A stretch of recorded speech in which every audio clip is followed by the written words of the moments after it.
ना हमसे भंगिया पिसाई ये गणेश के पापा हो नैहर जात बानी।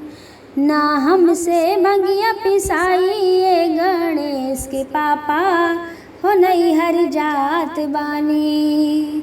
दुखे कोमल मोर कलाई ये गणेश के पापा हो नैहर जात बानी।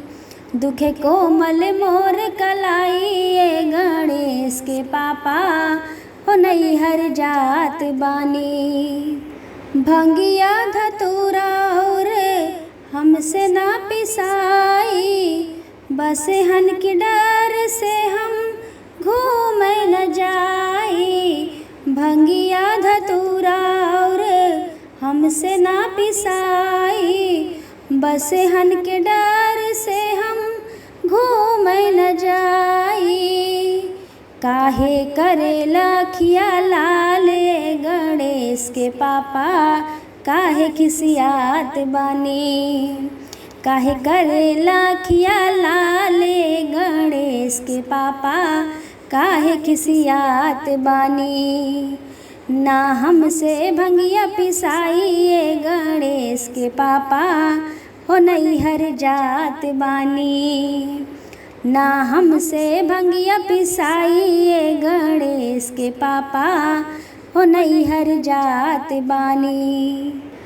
खाई ले खूब मलाई खूब सताई रे, 24 घंटा हमसे भांग पिसवाई रे। खाई ले खूब मलाई खूब सताई रे, 24 घंटा हमसे भांग पिसवाई रे। लड़का दूध कोरा छोटे छोटे गणेश के पापा दुख दिन रात बाटे। लड़का दूध कोरा छोटे छोटे गणेश के पापा दुख दिन रात बाटी। ना हमसे भंगिया पिसाई ये गणेश के पापा हो नैहर जात बानी।